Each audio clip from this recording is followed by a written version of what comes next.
सात सुरों का मेला है ये सात सुरों का मेला, मेला भी अलबेला है ये मेला भी अलबेला। अपने अपने वक्त के ये सब के सब उस्ताद थे, अपने फन में कोई रांझी और कोई फरहाद थे। शब्दरथी कार्यक्रम में मैं जयप्रकाश पांडे आप सभी का स्वागत करता हूं और आज मेरे साथ अतिथि के रूप में मौजूद हैं राजीव श्रीवास्तव जी। राजीव श्रीवास्तव जी सात सुरों का मेला और मुकेश जी पर आई यह पुस्तक, भारत के प्रथम वैश्विक गायक मुकेश और सात सुरों का मेला। इसके अलावा कल्याण जी, आनंद जी पर लिखी हुई पुस्तक के लेखक हैं। फिल्मी गीतों पर लिखते रहे हैं और बहुत सारी अप्रतिम लेख और अप्रतिम पुस्तकें, ऐसी पुस्तकें जो अपने आप में नायाब हैं। इन पुस्तकों के अनूठेपन के बारे में मैं आपको बता दूं कि एक पुस्तक जो मैंने अभी जो गीत गुनगुनाया उसको हसरत जयपुरी ने लिखा है और इसी तरह से इस पुस्तक की भूमिका खय्याम साहब ने लिखी। जिनकी पुस्तकों को हसरत जयपुरी और खय्याम जैसे लोगों ने भूमिका जिसकी लिखी हो, जिसका प्रकथन लिखा हो, आप समझ सकते हैं कि उन पुस्तकों का लेखक कितना महत्वपूर्ण रहा होगा या उसने कितनी मेहनत की होगी कि ऐसे महान लोग उसकी पुस्तक के बारे में लिखे। राजीव जी, आपका बहुत बहुत स्वागत है। जी नमस्कार, धन्यवाद जयप्रकाश जी। आपने भूमिका में कुछ ज़्यादा ही कह दिया, लेकिन उस संदर्भ में मैं सिर्फ ये कहना चाहता हूँ कि अगर आपके अंदर लगन है, आप श्रम करते हैं और पूरी ईमानदारी से अपना काम करते हैं, ये बिना सोचे कि लोग क्या कहेंगे या कुछ कह रहे नहीं करें या उससे मुझे क्या मिलेगा प्रतिफल, तो आपका काम एक दिन बोलता है। तो भाई जयप्रकाश जी जो कह रहे थे, तो वो हसरत जयपुरी साहब का भी जो आशीर्वाद मिला, खय्याम साहब का भी मिला, वो इसी वजह से थी कि वो काम से प्रभावित थे, मेरे रंग रूप या मेरे नाम से नहीं। तो ये रंग रूप लेके भी मैं क्या करूँगा कि जब उसका प्रभाव दूरगामी ना हो।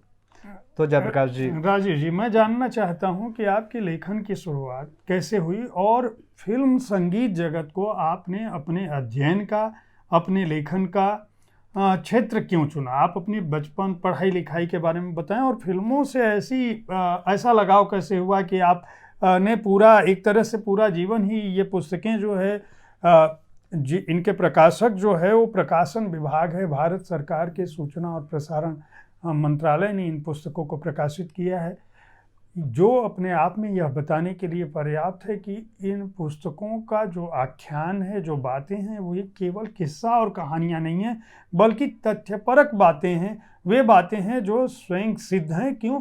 क्योंकि भारत सरकार अपने प्रकाशन में केवल गासिप को, केवल कहानी को, केवल किस्से को जगह नहीं देती है।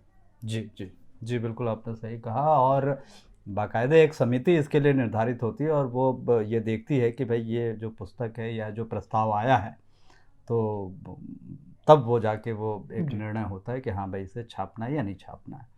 तो वो आपने बिल्कुल सही कहा। तो बात बचपन से प्रारंभ करते हैं जी।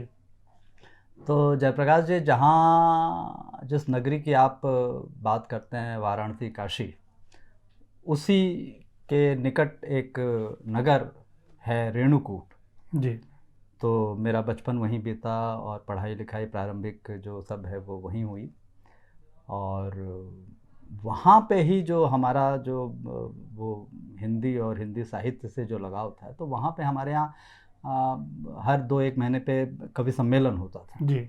उस समय मुझे याद है कि नीरज जी को मैंने पहली दफ़े वहीं पे सुना था अपने बचपन में ही। फिर संतोष आनंद जैसे और भी जो उस समय के जितने भी प्रतिष्ठित कवि थे, बल्कि बेगम अख्तर को भी वहाँ पे लोगों ने सुना। फिर मुकेश जी का प्रोग्राम एक वहाँ पे था 1974 में। जी। तो वो मेरा पहला अवसर था कि किसी फिल्मी हस्ती को इतने निकट से देखना सुनना, वो पहला अवसर था। जी। और वो तब हम स्कूल में पढ़ा करते थे।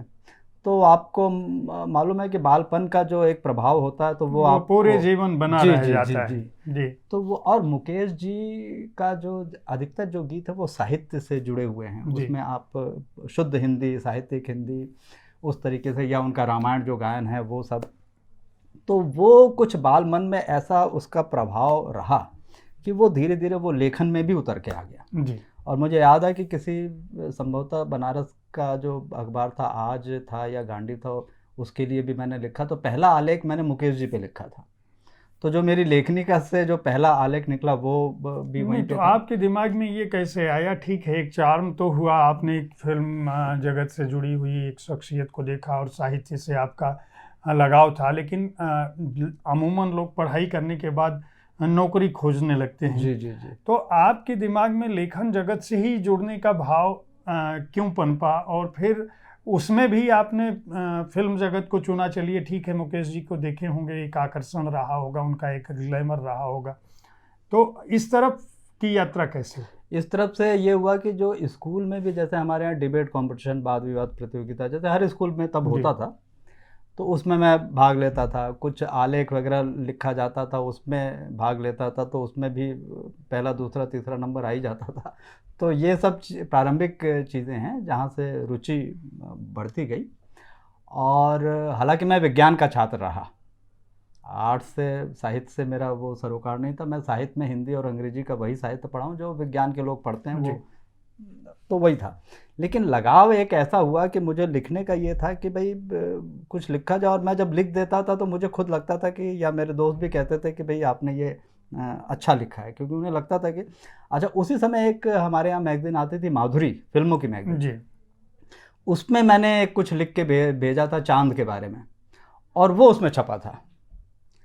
तो वो लोगों ने देखा, बोले कि अरे अभी तो ये इंटरमीडिएट में अभी पढ़ाई कर रहे हैं, और वो माधुरी जैसी, वो टाइम्स ऑफ इंडिया ग्रुप का वो, तो वहाँ से फिर वो एक प्रेरणा तो मिलती है। मतलब आपने जो बचपन में स्कूल के दिनों में जो लिखा और जो लिख के भेजा, उससे आपको ये लग गया कि अब लेखन ही हमारा कैरियर होगा। जी जी जी। चलिए, अखबार और पत्रिकाओं की बात तो समझ में आती है, लेकिन आपकी जो पहली पुस्तक है वो कल्याण जी आनंद जी पर है, या सात सुरों का मेला है? क्योंकि सात सुरों का मेला भी कई दशकों के प्रयास से इस पुस्तक की चर्चा में लिखा है, भूमिका में, कि आपने बहुत मेहनत की है। और एक बात और भी है कि इस तरह की कोई पुस्तक जो भारतीय संगीत जगत की लगभग शताब्दी भर की यात्रा के बारे में नहीं है। आपने बहुत विस्तार से उस पूरे दौर का जिक्र किया है। तो ये विचार कैसे आया कि मुझे संगीत जगत की शख्सियतों पर भी लिखना है और पूरी एक संगीत यात्रा पर भी लिखना है? मेरी पहली पुस्तक थी वो गायक मुकेश पे थी। अच्छा। और उसका नाम था सुरीले सफ़र की कहानी। क्या बात! वो 93 में पब्लिश हुई थी। और उसकी प्रेरणा मुझको मिली कि वो साप्ताहिक हिंदुस्तान में हमारे मित्र थे, तो उन्होंने मेरे को आलेख मांगा था मुकेश जी पे, वो मैंने दिया था। फिर उसके बाद से मुझे धुन ये सवार हुई कि मैंने इतना कुछ रिसर्च किया है, तो इसी को आगे बढ़ाते हैं और पुस्तक का रूप देते हैं।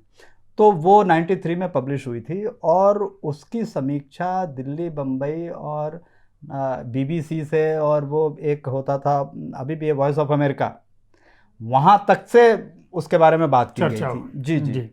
और उसी पुस्तक के कारण मुझे मुकेश के अनन्य भक्त आज भी हैं, वो BS चंद्रशेखर, जो गुगली बॉलर होते थे, बेदी प्रसन्ना चंद्रशेखर वाले। ये भी एक नई बात आपने बताई। अमूमन लोगों को BS चंद्रशेखर जी के बारे में सभी जानते हैं, गुगली के महान बॉलर थे भारत के।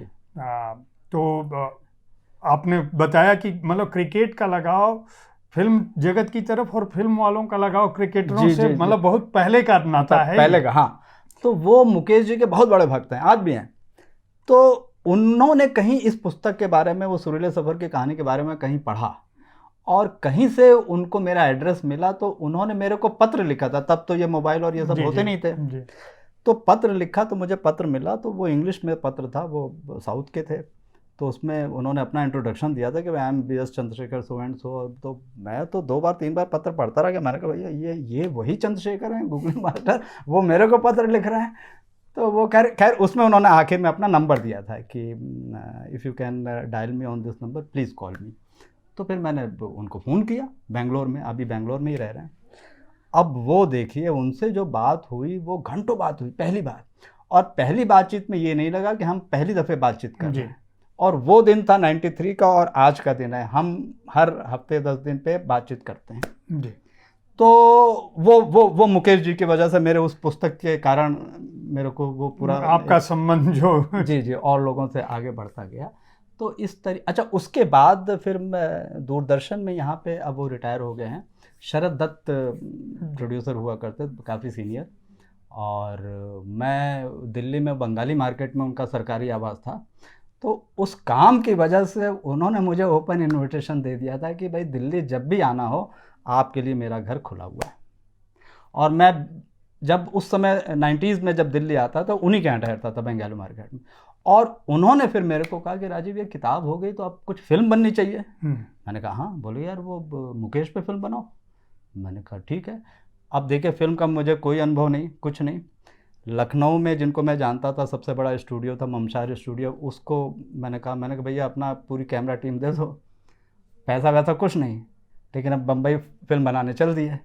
तो उन्होंने अपनी टीम दे दी, आए वहाँ पे, और बम्बई में हमने इस पे उसी समय हमारी सबसे मुलाकात हुई। हसरत जयपुरी, मजरूर सुल्तानपुरी, और राज साहब के यहाँ, फिर मुकेश जी के यहाँ, फिर वो HMV के विजय किशोर दुबे, मन्ना डे साहब से, तो ये महेंद्र कपूर साहब से, केदार शर्मा, राज कपूर के गुरु, इन सब से मुलाकात हुई। इन सबको मैंने शूट किया। वो फिल्म बनी, वो दूरदर्शन पे दिखाई गई। मुकेश जी पर? जी, मुकेश जी पे। उसमें केदार जी उस समय थे? हाँ, केदार शर्मा जी थे। और वो, अरे वो क्या, मतलब ऐसे ऐसे लोगों से, अनिल विश्वास जी से हमने उनको इंटरव्यू किया। आपने इस पुस्तक में जो सफ़र है 7 सुरों का मेला में, उसमें दशक के हिसाब से जी, जी, जी। उस समय के उम्दा गीतों का जी। और गीतकारों का जिक्र किया है।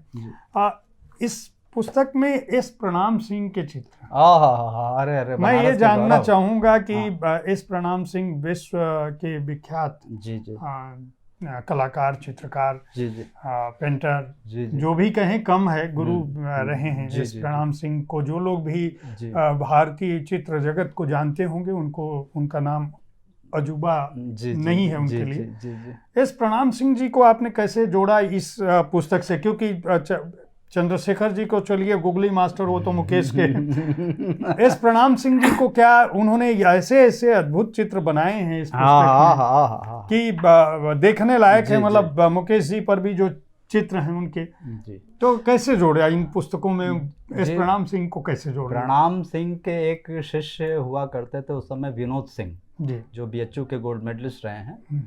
और वो तब रीवा कोठी हॉस्टल में रहते थे जी, विनोद। और तो उन दिनों मैं आता जाता रहता, तो वहीं रहता था। तो उन्हीं के साथ प्रणाम सिंह जी से मेरा परिचय हुआ। और तब मैं लखनऊ में जहाँ पे रहता था, तो वहाँ पे एक बार इनकी फैमिली को लखनऊ भ्रमण करना था, प्रणाम सिंह की पत्नी और बच्चों को। तो वो प्रणाम सिंह खुद तो नहीं थे, तो विनोद सिंह लेके, इनके परिवार को लेके मेरे यहाँ आए, मेरे घर में ये लोग ठहरे। फिर मैं सारी व्यवस्था मैंने की, 2-1 दिन रहे वहाँ, सब पूरा वो घूमे हुए। तो वो फिर पारिवारिक रिश्ता हो गया। ये 94-95 की बात बता रहा हूँ। और विनोद सिंह वो चित्रकार थे, वो फाइन आर्ट्स के थे, और इलस्ट्रेशन वर्क उनका, और बाकी पोर्ट्रेट वगैरह बनाते थे। तो मेरे जितने भी आर्टिकल, चाहे वो आज में छपे या गांधी में, अवकाश मैगजीन होती थी उस समय जी, उसमें जो चित्र थे वो कलाकारी का काम विनोद सिंह करते थे। और मेरी जो सुरीले सफ़र की कहानी पुस्तक थी, उसका भी आवरण जो चित्र था वो विनोद ने ही बनाया था। तो संजोग से अब विनोद 2-1 साल हो गया, उनका निधन हो गया, वो नहीं अब हैं। तो चूँकि प्रणाम सिंह मेरे उसमें थे और उनके गुरु थे, आपने उनको अनुरोध किया और वो मान गए? मान गए। वो अनुरोध है कि दोनों पुस्तक में। तो आप अपनी पुस्तकों के बारे में बताएं, क्योंकि आप कौन कौन सी पुस्तकें लिखे हैं? और शुरुआत में आपने पहली पुस्तक का जिक्र कर दिया। हमारे पास अभी ये 2 पुस्तकें हैं, और भी जो पुस्तकें हैं कब किस रूप में छपी हैं और किन की क्या विशेषता थी? क्योंकि कल्याण जी आनंद जी की भी बात मैंने कहा। जी जी, कल्याण जी आनंद जी की जो पुस्तक है उसका नाम है ज़िंदगी का सफ़र। और उस पुस्तक के पहले जो मेरी मुकेश जी पे पुस्तक आ गई थी, तो उसके संबंध में मैं कल्याण जी आनंद जी से मिला था जी, उनका साक्षात्कार लिया, उनके जो संस्मरण थे, बल्कि फिल्म के लिए भी मैंने उनको शूट किया था। तो उससे फिर उनके अंदर भी एक रहा कि भाई अच्छा लिखते हैं, अच्छा काम करते हैं। तो वो एक दिन बातों ही बातों में ये जिक्र हुआ कि भाई अब अगला आप क्या करेंगे? उन्होंने पूछा मेरे से, कल्याण जी आनंद जी ने। तो मैंने कहा जी अब देखता हूँ अगला किस पे लिखता हूँ। तो फिर वो उनके संगीत पे बात हुई, तो फिर वो उन्होंने कुछ इस तरह से घुमा के बात कही कि वो ये नहीं कह रहे थे कि मेरे पे लिखिए, लेकिन ये आभास दे रहे थे कि क्यों नहीं। तो मैंने उनको कहा कि ठीक है, अगला प्रोजेक्ट मेरा आप पे होगा। तो वो शुरुआत हो गई। आपने इस पुस्तक में 2020 जी तक के गीतकारों की चर्चा की है, लेकिन जब मैं बहुत ध्यान से इसे पढ़ रहा था तो एक नाम मुझे छूटा हुआ लगा, और जो निश्चित रूप से आज के समय के बड़े गीतकार हैं। मैं जानना चाहूँगी कि इसकी वजह क्या थी। वो हैं इरशाद कामिल। अच्छा अच्छा, देखिए अब इसकी वजह क्या कह सकते हैं, लेकिन इस पुस्तक में मैंने ये ध्यान ज़रूर रखा है कि साहित्य अगर उन गीतों में है, वो हिंदी साहित्य हो या उर्दू साहित्य हो, उससे कोई फ़र्क नहीं पड़ता। अगर साहित्य है और वो गहरे पैठ है, तो वो हो सकता है कि जिस दौर में मैं जिक्र कर रहा हूँ उसमें उनसे बढ़िया गीत हों, उनको ले लिया गया, वो फिर उसके बाद आते हों, ये कारण हो सकता है। अच्छा, मैं एक और बात जानना चाहता हूँ, चूँकि आप हम लोग सुरों की बात कर रहे हैं और संगीत की बात कर रहे हैं, और आपने फिल्म जगत की उन्हीं पुस्तकों पर लिखा है, उसी दौर पर लिखा है, महान लोगों के बारे में लिखा है। एक बात बार बार कही जाती है कि चूँकि केदार शर्मा जी का हम लोगों ने जिक्र किया जी, तो क्या मुंबई में हिंदुस्तानी और हिंदी और उर्दू को लेके एक बड़े बार बार प्रगतिशील आंदोलन की बात होती रही है, और प्रयोग क्या हो गानों में, नीरज जी की भी बात होती रही है कि नीरज जी को कहा गया कि भाई ये जो बहुत हो गया इश्क और मासूक, बगिया और दूसरे तरह के शब्दों को लेकर आइए जो हिंदी के शब्द हैं। जी।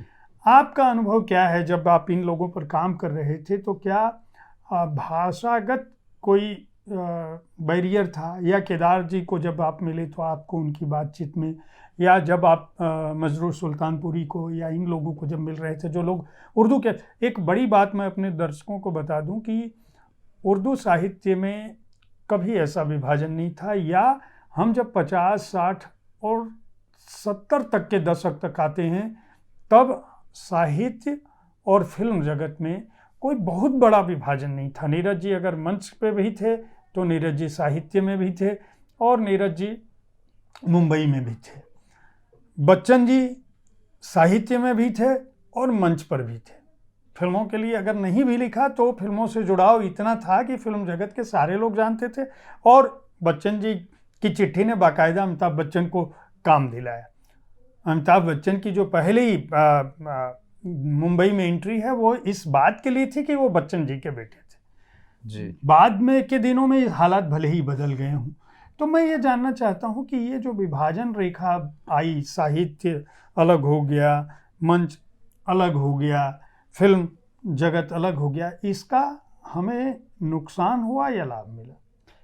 देखिए, हानि लाभ के पहले मैं एक बात ये कहना चाहूँगा कि फिल्मों में स्पष्ट रूप से ये रेखा एक खींची हुई है कि ये उर्दू का तबका है और ये हिंदी का तबका है, और वो इस कदर से थी कि इंदिवर साहब से जब मेरी बात हो रही थी तो जब उन्होंने गीत लिखा कोई जब तुम्हारा हृदय तोड़ दे, तो उस समय जो लोग उर्दू में शायरी करते थे और लिखते थे फिल्मों में, तो ये हुआ कि साहब ये जो दिल है वो हृदय हो गया, और ये मतलब ये हृदय कहाँ टूटता है, टूटता तो दिल है। तो ये बड़ा मतलब एक हिकारत की दृष्टि से जैसे कहते हैं ना कि बड़ा, अरे यार क्या मतलब, जैसे लगा कि बड़ा कोई टूटता है, बड़ा वो कोई पिछड़ेपन वाली कोई बात कर दी पता नहीं किस जमाने की।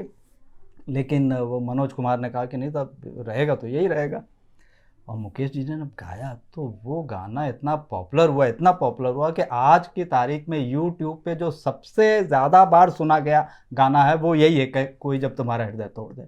तो ये हिंदी का। अच्छा, उस समय पंडित नरेंद्र शर्मा जी, इस तरह के लोग, या इंदिवर भी जो लिखते थे, तो इस, और योगेश, उसके पहले शैलेंद्र थे, तो शैलेंद्र तो चलिए फिर भी उसमें कुछ उर्दू मिला होता था, वो हिंदुस्तानी ज़ुबान उसको हम कह देते हैं, लेकिन शुद्ध रूप से जो पंडित नरेंद्र शर्मा वगैरह लिखते थे तो वो इतना पॉपुलर हो रहा था। जी जी, मतलब वो इतने संस्कृत निष्ठ जो ज्योति कलश छलके, हाँ, क्या वो बात। आज भी हृदय को बिल्कुल कितना शीतलता प्रदान करता है। तो ये तो था। लता जी ने बड़ा मार्मिक मतलब नरेंद्र शर्मा जी को जी। बहुत मार्मिक ढंग से ये याद भी किया किया है। था, और उन्होंने बराबर कहा है वो अपने पिता की तरह से हाँ, उनको बिल्कुल, हमेशा बिल्कुल, पूरा समझती रही। और जी। जब भी कई उनके संस्मरण को मैं लता मंगेशकर जी को पढ़ा हूँ तो कई मतलब वो बताती हैं कि नरेंद्र शर्मा जी का स्वाभिमान कितना बड़ा था कि ये उनको पिता के रूप में कहती थी, पैर छूती थी, सब कुछ था। और जब उनके घर में जब भी लता जी जाती थी तो छोटी जो उनके परिवार के बच्चे थे वो जी, फ्रिज से बर्फ लाने पड़ोस के यहाँ जाते थे और डांट खाते थे। तो इनको बड़ा दिल दुखा और इन्होंने एक दिन फ्रिज पहुंचवा दिया और देखा कि जब बहुत नाराज हो गए नरेंद्र शर्मा जी तो इन्होंने उनकी पत्नी से कहा कि माँ देख रही हो कि मैं क्या बेटी नहीं हूँ, क्या मैं दे नहीं सकती। जो उस तरह का जो दौर रहा है फिल्म जगत में, हिंदी उर्दू का विभाजन आपने कहा, ये कम में हमारे लिए मतलब ये आज भी ये चल रहा है चल रहा, बिल्कुल चल रहा, कि ये विभाजन जो है वो लगातार बरकरार है। लेकिन मुझे लगता है कि संगीत और कला जगत एक ऐसा जगत है जिसमें प्रतिभा के अलावा कोई चीज़ आपको टिका नहीं सकती। जी, आप इस बात से कितना सहमत? मैं पूरी तरह से इसमें सहमत हूँ, क्योंकि अगर आपके पास टैलेंट नहीं है, देखिए आपको चांस तो मिल जाएगा, अगर आपके संपर्क हैं या कोई सिफारिश कर देगा तो एक ही बार तो मिलेगा ना, उसके बाद तो आपको खुद को साबित तो खुद ही करना है। तो वहाँ पे अगर आपका टैलेंट नहीं है तो फिर आप पार्श्व में आप इन पुस्तकों को लिखने में कितना आपका शोध का समय कितना लगा है? क्योंकि बहुत सारा डिटेलिंग है इस पुस्तक में। मैं बता दूं अपने दर्शकों को कि इतना ज़्यादा डिटेल है, बाकायदा सन, कौन सा गीतकार रहा है, कौन सी फिल्म रही है, कौन संगीतकार रहा है, गायक गायिका कौन रहे। ये मतलब जब गीत की बात हो रही है तो गीतों का क्रम है, उनका सन है, कौन सी फिल्म से लिया गया है, कौन से गीतकार रहे हैं, और पूरे 100 सालों की बात है। हिंदी सिनेमा जो 100 साल से ऊपर हो चुका है उस पर यह पुस्तक है। कितना समय लिया? समय तो ये देखिए, हमारा जो शोध कार्य है वो अभी भी चल रहा है। अब जैसे आप कुछ बोल रहे हैं तो उसमें से भी मैं कुछ ग्रहण कर रहा हूँ, तो ये तो अनवरत है, ये चल रहा है। तो वो 91 जो मैं बॉम्बे गया था उससे लेके ये मेरा चल रहा है। और देखिए काम से कितना असर होता है कि जब 7 सुरों का मेला की मैं तैयारी कर रहा था तो मैंने जब हसरत साहब को ये बताया कि साहब ये पुस्तक है 7 सुरों का मेला, तो बातचीत हो गई, इंटरव्यू वगैरह हो गया। तो उन्होंने मेरे से चलते वक्त पूछा कि राजीव साहब आप कल क्या कर रहे हैं? तो मैंने कहा कि कल 2-3 लोगों को मिलना है। तो बोले कि क्या आप मेरे को यहाँ से मिलते हुए जा सकते हैं? मैंने कहा हाँ जी बिल्कुल जा सकता हूँ। तो अगले दिन मैं पहुँचा तो उन्होंने वो पोइट्री 7 सुरों का मेला है, ये 7 सुरों का मेला, मेला है अलबेला देखो, तो ये अपना लिख के उर्दू में लिखा था। अच्छा। वो मेरे को पकड़ा दिया, बोले कि राजीव साहब ये आपके लिए है और आपकी इस पुस्तक के लिए है। तो मैंने कहा ये है क्या लिखा है, क्या ज़रा पढ़ के बता दीजिए। क्या बात है। देखिए तो ये भी एक नई बात है कि हसरत जयपुरी साहब, उर्दू लिपि में देवनागरी नहीं थी, आपके लिए समझना मुश्किल रहा होगा। तो उन्होंने पढ़ के सुनाया, फिर मैंने रिकॉर्ड भी किया, वो रिकॉर्डिंग में मेरे पास सुरक्षित है।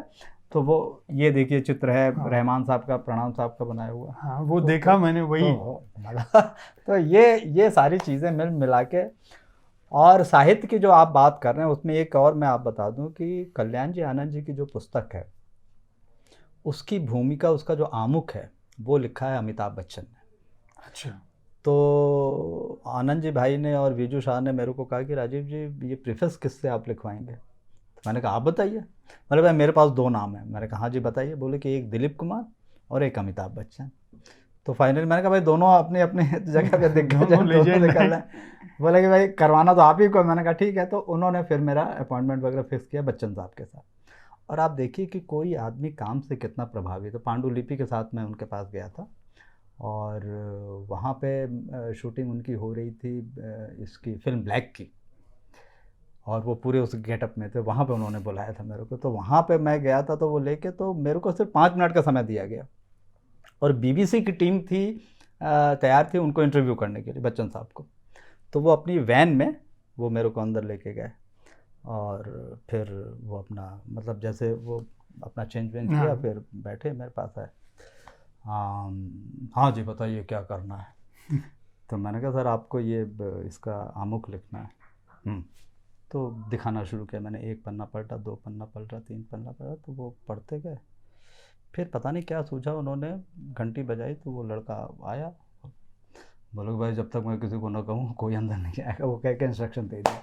अब वो कहाँ मेरे को 5 मिनट समय मिला था और कहाँ वो टीम खड़ी है, पूरे हम लोग 2 घंटे बैठे और एक एक चीज़ हिंदी में। अच्छा वो पढ़ रहे थे तो उनको वो साहित्यिक हिंदी वो बड़ी पसंद आई। नहीं, वो अमिताभ बच्चन जी को चूंकि उनके पिताजी का असर रहा है और बचपन से ही देखते और रहे हैं, उनकी क्वेरी भी कर रहे बातचीत थे। में भी, उनकी बोली में भी, उनके हाँ, वो डायलॉग आता में है, सब कुछ वो दिखता है, पूरा आता है। जी। और वो चित्र का पूछे थे ये क्या है, और क्रॉस क्वेश्चन भी कर रहे थे। वो ये भी टेस्ट कर रहे थे कि इस बंदे ने पूरी तरह से काम किया है, पूरा है मालूम है, या ऐसे ही हवा में लिख दिया है जी। अच्छा फिर अंत में मेरे को कहते हैं कि क्या करना है, तो मैंने कहा ठीक है सर ये लिखना है। तो फिर मैंने उनसे कहा, मैंने कहा साहब वो बाबूजी की कोई मधुशाला की पंक्ति भी अगर उसमें आ जाएगी तो अच्छा रहेगा। आपके पास है मधुशाला? मैंने कहा सर है नहीं, मैं ले लूँगा मार्केट। बोले कि आप ले लीजिए और देख लीजिए कि उसमें से कौन सा सूट करता है, वो मेरे को बता दीजिए। तो मैंने लिया, बता दिया वो सब उन्होंने। तो उसमें उन्होंने एक सेंटेंस ये लिखा है कि मुझे लगता है कि ये पुस्तक सिनेमा और साहित्य के बीच में एक सेतु का काम करेगी। वाह, बहुत अच्छी बात। तो ये जब इस फिल्म को अवार्ड मिला, आगे सम्मान मिला उत्तर प्रदेश हिंदी संस्थान। नहीं, मैं इन पुस्तकों के बारे में जब मैं इनको पढ़ भी रहा था, और मैं अपने दर्शकों को बता दूं कि ये पुस्तकें किसी भी रूप में फिक्शन नहीं, इनकी खासियत यही है कि ये तथ्यों के साथ हैं और तथ्य जो पठनीय है, कहीं भी ये दुरूह नहीं है। ये तथ्य आपके ऊपर भारी नहीं होते, आपको इनको पढ़ते समय कहानी का सा आभास होगा, लगेगा कि कोई किस्सा गोई कर रहा है, कोई हमें कोई बात बता रहा है। जी जी। अगली किताब, अगला प्रोजेक्ट क्या है, इसके बारे में हमारे दर्शकों को बताएं। अगला प्रोजेक्ट तो एक हमारा पाइपलाइन में है ही, वो कोरोना के ऊपर, ये विषय से अलग हटके है।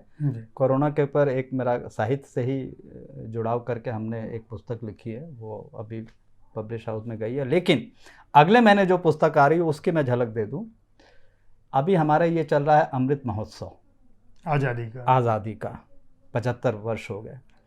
तो मैंने एक पुस्तक लिखी है कि 1947 से लेके 2022 तक के 75 सालों में 75 देशभक्ति गीतों का सांगीतिक साहित्यिक उसकी व्याख्या करके वो पुस्तक। लेकिन उसमें एक अध्याय हमने और भी जोड़ा है कि 1931 से लेकर 1947 के बीच में जब स्वतंत्रता आंदोलन चल रहा था, उस बीच में कौन से देशभक्ति फिल्मों के गीत हुआ करते थे जिससे लोग प्रेरणा लेते थे, उसका एक अलग से चैप्टर में पूरा उसका वर्णन है। तो यानी 31 से लेकर 2022 तक का वो अमृत महोत्सव को डेडिकेटेड है, और वो अगले महीने आ रहा है। चलिए, बहुत बहुत शुभकामनाएं और बधाई आपको। वो पुस्तक जल्दी आए और हम लोग फिर पुस्तक चर्चा के बहाने यहाँ बैठे।